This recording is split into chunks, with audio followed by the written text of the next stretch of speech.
Thank you very much, Rakesh. As a serious German professor, I'm going to stand at my lectern, right? And I'm going to present you a few ideas about what is probably behind our fascination with Leonardo. We are, of course, all big fans of Leonardo, whose 500th death anniversary we are celebrating or commemorating this year. We admire his technological genius, his artistic work. But what exactly are we talking about when we talk about Leonardo, the technologist, the ingenious inventor? First of all, we are talking about a myth. It is true, already in the 16th century, Leonardo was praised as a genius of theater and flying machines. But the image of a genius who constantly thought about submarines, war technology, automobiles, flying machines, and not to forget automatic roast turners, was mainly developed in the late 1930s. It was fascist Italy that celebrated Leonardo as the brilliant founder of modernity, of course an Italian. A more exact inventory turns out to be much more sober. It's not just about the famous bicycle, which in the meantime has gained iconic status, probably a forgery of the early 20th century that was smuggled into Leonardo's manuscripts or codices. More importantly, hardly any of Leonardo's inventions made it to the point of application. Very much remained vague and sketchy. Leonardo therefore left practically no immediate footprint in the history of technology. His fame as a master technician can be traced back, I would say, to two things. Firstly, to his rhetoric, which owes much of its genius as a draftsman. And second, the fact that Leonardo made a mystery of his creativity. Paradoxically, the very inaccessibility of his enormous production of codices served this purpose. The late result of this inaccessibility is, of course, the Da Vinci Codex, Da Vinci Code. Let me begin with Leonardo's visual rhetoric. Then I will talk briefly about Leonardo's working practice, and only in the end I try to answer the initial and very tricky and very difficult question: what can we learn from Leonardo that could help breakthrough innovation today? When Leonardo returned to Florence in the year 1500, after 18 years in Milan, he was able to convince the local authorities to start diverting the entire Arno River in order to facilitate navigability and cut off the arch-enemy Pisa from the sea. More than 2,000 workers actually began with the monstrous work before the government soon realized that the project was doomed to failure. The large map that you see from 1503-4, now in Windsor Castle, is evidence of Leonardo's eloquence in drawing. The complex sheet pen with brown ink, black chalk, washes in different colors, shows the new course of the Arno in bold swing. You can see it from right to left.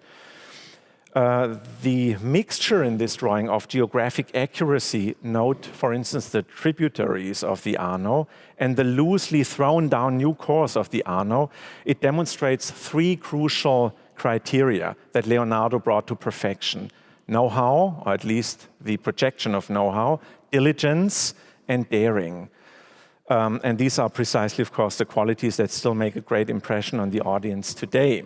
Local administrators, shareholders, strategic partners, and so on. Perhaps Leonardo, in front of his amazed audience, made a great gesture of left-handedness from right to left, drawing the new course of the river with a wet brush directly onto the paper. As a draftsman, Leonardo was able to bring to paper both extremely accurate drawings and very rapid, ingenious sketches. The latter, in particular, allowed the audience to participate directly in the master's ingenuity. But we can also know how eloquent Leonardo was as a speaker, how engaging his manners were. He was indeed the perfect courtier. His environment knew that he was constantly creative. He drew incessantly. Of the approximately 18,000 sheets he filled, about 6,000 survived, the largest drawing legacy of the Renaissance. Most of it was preserved because Leonardo was so much revered as an artist, especially as the creator of the Last Supper in Milan.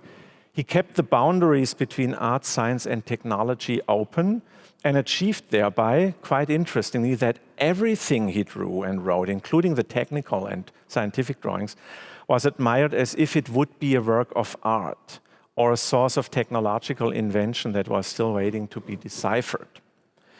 This calculated lack of understanding of his environment is crucial. Leonardo was also so inspiring because he encouraged, and still encourages today, his audience to use him as a surface for their own projections. Leonardo was not so much a source of specific scientific and technical ideas, but a man who lived a new ideal of incessant, meticulous research, an image that had to be filled by observers and readers. But Leonardo was also so creative because he did not burden himself with formal constraints. I already pointed out that Leonardo was a man who felt much better as a courtier with a fixed salary, as a basic researcher at a large research institution, so to speak, than as an independent entrepreneur or an owner of an independent workshop. That's why he enjoyed so much being at the court of the Duke of Milan, and after his downfall moved mainly to the courts of powerful princes, to Rome, to the papal court, and in the end to France as a pensioner of the French king.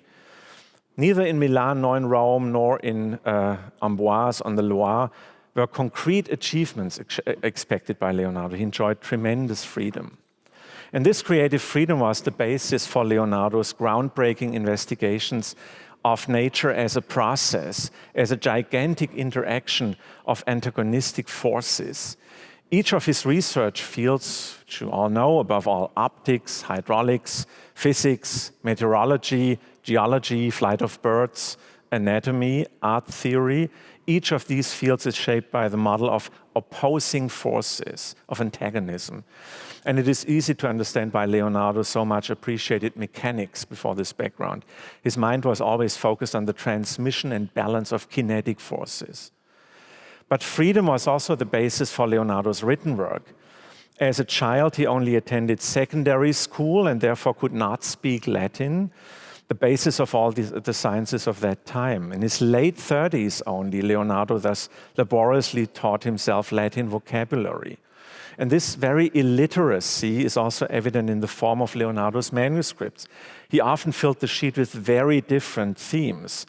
For Leonardo, the sheet was often a laboratory of thought experiments, and in this context, he also invented his own handwriting, as you know, the mirror writing from right to left, quite convenient for a left-hander, but it created something that Leonardo could have benefited from as a source of continuous inspiration, as if he would have created his own semantics, so to speak, his own science system. Leonardo was, now very quickly to the main question, how can he be a role model for technological innovation today? We must not forget the enormous difference between Leonardo's culture and our own time. Leonardo was completely alien to two basic categories of modern technology: division of labor and the idea of scientific progress. Leonardo was a thoroughly individual researcher who would never have been able to participate in a modern research project with its complex architecture of numerous collaborators. He wanted to determine independently how he had to move between the very big questions, for instance, what will happen to the shape of the globe of the Earth in the distant future, versus what kind of vortices does the heart produce when it squeezes blood into the aortic valve? As I already said, Leonardo thrived especially in an environment that guaranteed his total freedom. But we should certainly learn from Leonardo in three main other respects. First, he was the very opposite of a one-track idiot.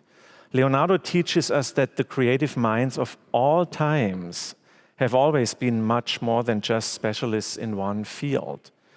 We can derive the golden rule from Leonardo: if you want to be truly creative, you have to be versatile. Countless brilliant minds confirm this. The natural sciences, the humanities, and the arts are very strongly related. So hire people who are versatile.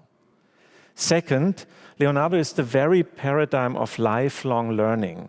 Encourage your employees to learn a foreign language or do it yourself, and possibly an artistic practice, even at an advanced age, like Leonardo. Every company is guaranteed to benefit from it.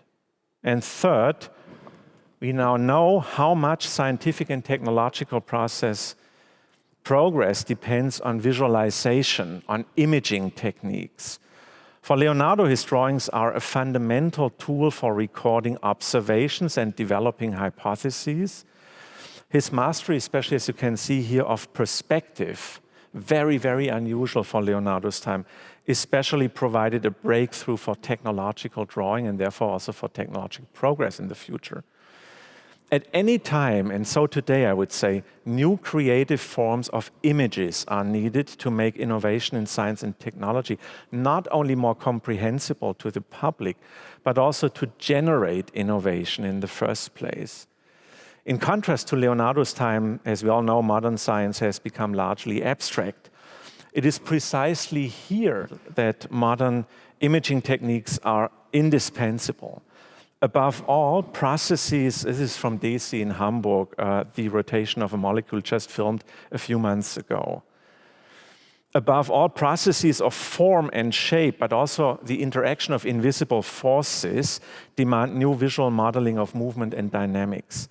Leonardo would have been enthusiastic about the possibilities of new film technologies. He would have searched for analogies between micro and macroscopic processes of forming and shaping, but also for the possibilities to visualize functions. However, and this is perhaps the point that is least easily understandable for us, Leonardo would have always been interested in making these images appear as plausible and even as attractive as possible. We could learn from Leonardo that scientific breakthrough and sustainable technological innovation very often go hand in hand with visual beauty. We may wonder about this, but Leonardo was convinced that every technological innovation ultimately serves countless purposes, but in the end, and that is Leonardo the artist, especially one purpose: to transform the entire earth into a great work of art. Thank you very much.